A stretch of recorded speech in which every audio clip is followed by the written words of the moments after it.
yourself. Because they sure won't. This is gonna be interesting. They're Jack and Dave in the morning on 1400 AM and 94.5 FM KLIN. All right, welcome back. Glad to have you with us. It is Jack and Dave in the morning at 8:36. And we are joined, as we are every other week, by Jason Peterson, the man at Turbine Interactive, our technology, gadgets, electronics, social media marketing guru. Jason, good morning. Happy New Year. How you doing? Good morning, gentlemen. Good. Gentlemen. Wow. Yeah, there you You're go. all wound up for New Year's. Good I was for going you. to say, you guys have graduated to the level of Well, gentlemen. I think we got all our Husker talk out of the way during the break. So, yeah, we I did. mean, Had to lament a little bit. Yeah. Yeah. And you said it best, Jason. I went into the game, let's be honest, like a lot of people, I went into the game expecting a loss, hoping that it wasn't a blowout loss. And then there was that moment there into the third quarter where I said, Nebraska looks like they're the better team here. For a moment, it genuinely, I think, looked that way for a while. They've got a real legit shot of winning this game, and I didn't want to let myself believe it.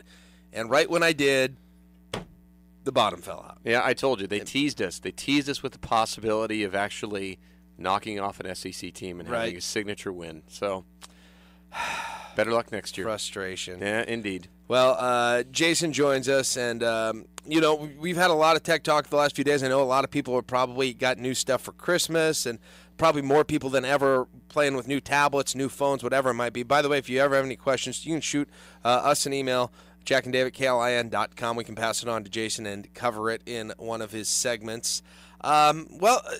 Let's look ahead, tech predictions in 2013, Jason, because I know you've been making a lot of them. This is kind of what you do. It's important for you to stay on top of things. What are the biggest things you see being stories in 2013? Well, again, we'll post kind of a list here after the show of just some things that we're predicting as such. I think the first one that's been a rumor, but obviously is going to happen, this whole Apple TV thing is going to come to fruition in some way, shape, sense, or form.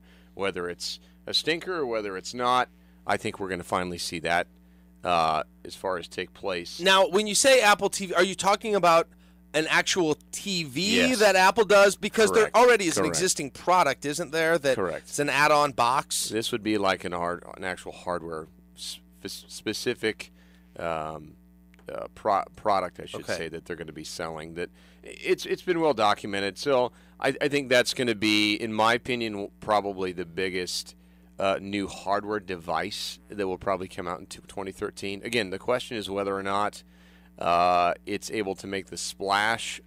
Personally, I'm a little skeptical, but wait and see. It's just if they can keep that price point. You can get TVs, these flat-screen TVs, more cheaply than ever right now, and so they've got to be able to make the price point competitive, I think, for a lot of people to actually be interested. Plus, I know, Dave, I know you've got this. Jason, I've heard you talk about it. More and more people are getting these boxes, these set-top boxes, the Rokus or whatever they are, and that's amazing. To me, that's going to be the big thing in 2013. No, I have the Roku, and I think it's, I mean, and that gets into some of the other stuff. I mean, everybody's trying to provide and deliver consumable content. I mean, that's the age we live in, and that's kind of one of the other ones that I've been reading is that although Amazon, they've certainly done all right with their Kindles, it sounds like they're really prepping themselves because of, their massive, retail position from the e-commerce perspective. They really own that space. Mm-hmm. So there's some talk about how they're going to really maximize that leverage, how that's going to take place, but I think they're going to beef things up substantially. Do you think they'd come out with a phone or a tablet? Do you think they become a competitor with Apple? I think they're going to fight. I mean, I think you're going to see them. I think you're going to see Yahoo. They've been completely irrelevant. Yeah. And the gal from Google, Marissa. Yeah, the new CEO. Yeah, the new CEO. I'm reading that she's the real deal. She's only been there a short amount of time, but she's shaking things up pretty significantly. And I think it gets into one of the unique things about kind of the Gen X, Gen Y, is that we're not afraid of technology. And so whether you're running a business as a CTO, a marketing director, or even in just project management, I think it's a time and age where, regardless, to do communications, you got to not be afraid and look for opportunities to use technology to, leverage and promote your business. Which is all well and good.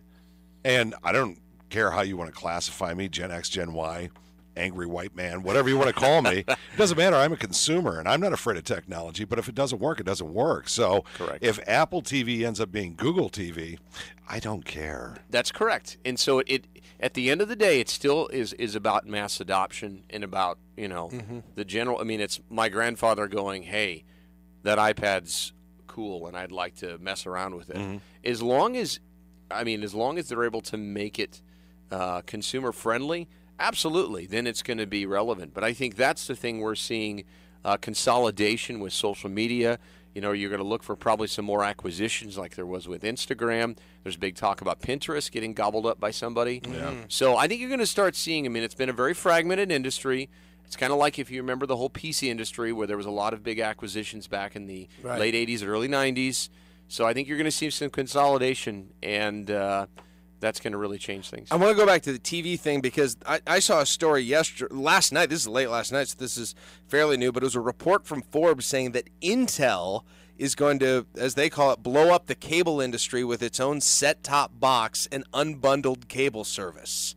So they're going to deliver cable content to any device with an internet connection, and instead of having to pay $80 a month for 200 channels you don't want, you're going to be able to subscribe to specific channels of your choosing, according to this Forbes article. Yeah, it's another one of those set-top box things, although this is different than the existing ones. But, I think the Roku thing, could that be a substitute for cable or satellite or something like that? How do you use it? It depends on your kind. To us, it's fairly new. Right. But we did the same thing with a Wii about a year ago, where we were getting Netflix that way. The difference between the Roku 2 and the Wii is just night and day because the clarity and the HD picture is just amazing, and how fast it downloads comparatively to the Wii. But we basically use it for movies. But to get the content, you're subscribing to a Netflix or a Hulu Plus or an Amazon Prime, probably, right? Yeah, we have Amazon Prime, which is primarily how we're getting stuff. We already had a Netflix account. Yeah. And we'll look into Hulu, but I don't know. How about you, Jason? Yeah, I've got. I have the Hulu account. I don't do Netflix anymore. I kind of phased out of that. There's not enough good movies on there. I don't know. We do the in-demand. We currently have Dish. I think it really boils down to, do you want a la carte, or do you want to pay a subscription? And I think if somebody can find the sweet spot in between that. Yeah. But again, it's this massive competition to deliver content, and for the consumer, this can be confusing because, where do you pick? Where do you go? Yeah, it is. It's hard. Right. And you bring up a really good point too. There's no middle ground either. You either have, Land Before Time 1 through 378, and Killer Clowns from Outer Space, or you pay for HBO and then you get all the first run stuff. Yeah, that's exactly right. Well, and I'm skeptical about whether something like this Intel rumor actually happens, because there are a lot of big entities out there who want to see the cable.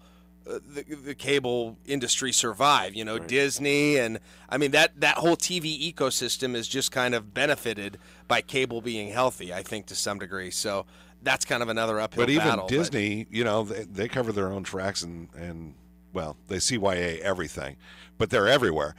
They just spend a deal with Starz. So for the next 3 years, instead of doing that on-demand stuff with Time Warner or whoever individually, Starz carries all of their content in an exclusive thing. At the end of the day, the only company that's been able to make money off of products is Apple. Everybody else is a commodity. The Kindle is a commodity. It's always about trying to get the subscription, the software, or the delivery of content. So that's, to me, is why you see this fight going on. Now, again, if somebody can figure out to make the margins that Apple does on hardware and on software, that's the golden goose. That's where you make the most amount of money for those big companies. Right. What else do you have? We talking about competitors to Apple. I know Windows has been out. I actually have a laptop now with Windows 8 on it, so I've been experimenting with it a little bit. They're trying to make it feel like Android or Apple. There's nothing in the app stores. It's devoid of anything of worthwhile content at this point. But to me, I think it's not fully baked. I think it has potential. All the reviews that I've read, I think it's not going to make the dent that they're hoping. That's my thing, is because, again, it doesn't have the ecosystem yet. If they have the ecosystem of the apps and they can, they're doing everything.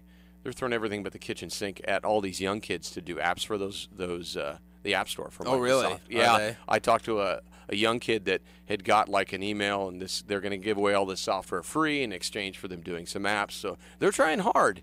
But I think even bigger than the hardware stuff, I think the mobile advertising model is going to become more mature. I think that's the thing. Up to this point, it's been really, not very sophisticated.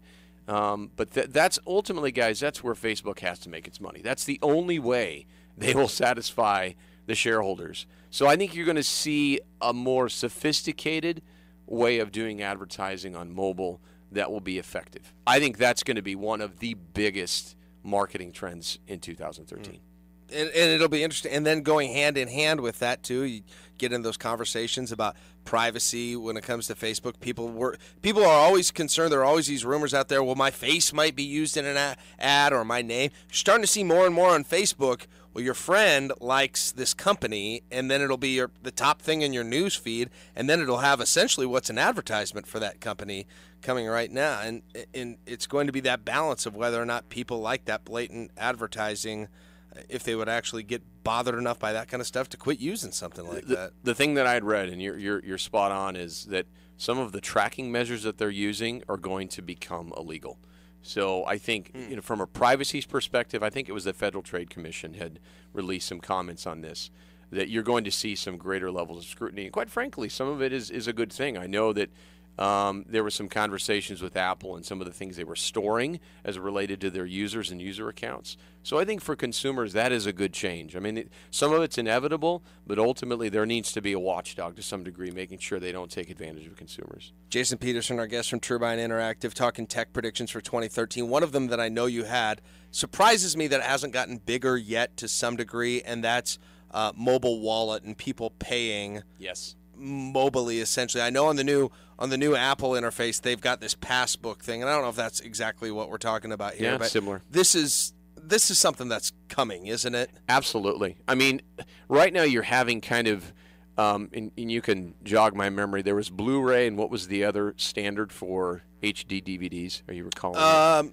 It was actually That's what it was. It was called HD DVD. Okay, it was kind of the Betamax. Yeah. So what you've got is the same thing. They're jockeying for what's going to be the standard. There's standard technology in some of the phones, some of the Google phones that use the Google Wallet for transactions. Apple hasn't adopted that as much.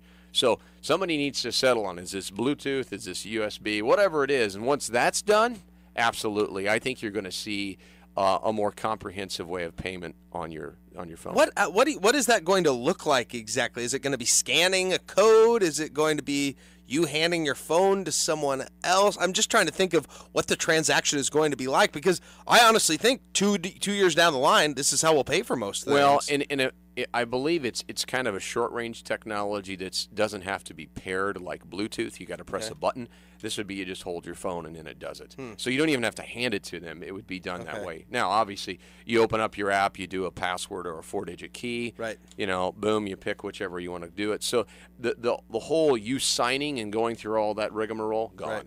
I think that it may not be as mature next year, but I think it's going to start gaining traction where they may start to develop a standard. Well, Starbucks already has this thing now where how's your that card work? basically is on your phone, and you hold it out, and they scan your code, and away you go. Exactly. See, it's been pretty slick, and I think that's coming big time. Oh, I absolutely. think, yeah. Absolutely. I mean, even for myself, I ran into a situation at Menards where I forgot my wallet, and I did have my driver's license scanned on my secure Evernote account, and I did actually have a debit card that I had scanned that was in a picture, and I was able to pay. Really? Yeah. You're kidding. No, You I'm gave it serious. to them and I they was took able it? to, they were able to fill it out. It wasn't as efficient on a slip. Right. But I had enough information. It was like doing an e-commerce order. So, I mean, at the very least, I'm not saying everybody would cooperate. It's definitely possible to be able to do some of that stuff, and it's just a matter of time. That's interesting. Talking about hardware, going back to that a little bit, what do you think happens in the tablet market in 2013? I think I'm not expecting a huge splash in innovation necessarily. I think it continues to mature. I think the big question for me is going to be if Windows can develop a stronger ecosystem. But more specifically, I do think Google, their OS is getting much improved for the tablet. Their latest is Jelly Bean or whatever. So I think the experience, you're going to see more app developers adopt I think a more sophisticated experience for the tablet, which is frankly where the iPad's been better. But like I just bought a client of mine, I bought them a Google Nexus 7-inch. Yeah. And he loves it. Really? He loves it. Okay. Now, on the other hand, my wife got a iPad mini, and she loves it. Oh, does she? Absolutely over top. And it's the only time I've ever seen her not put a device down. Huh. So I'm personally not an iPad mini guy, but I do think that's the place where Google needs to improve is their tablet experience as far as the apps and ultimately just the experience. And the Windows 8 interplay will be interesting because everyone buying a laptop, a computer, has experience with it. They've got a built-in advantage because it's being filtered out to all these people who are buying computers. Yeah. Everyone's using Windows Correct. somewhere anyway, you know? It's an inevitable thing on an upgrade. I still think their sweet spot, and I've mentioned before, is the hybrid tablet that still runs the fully baked Windows apps, but it's kind of an ultrabook / tablet.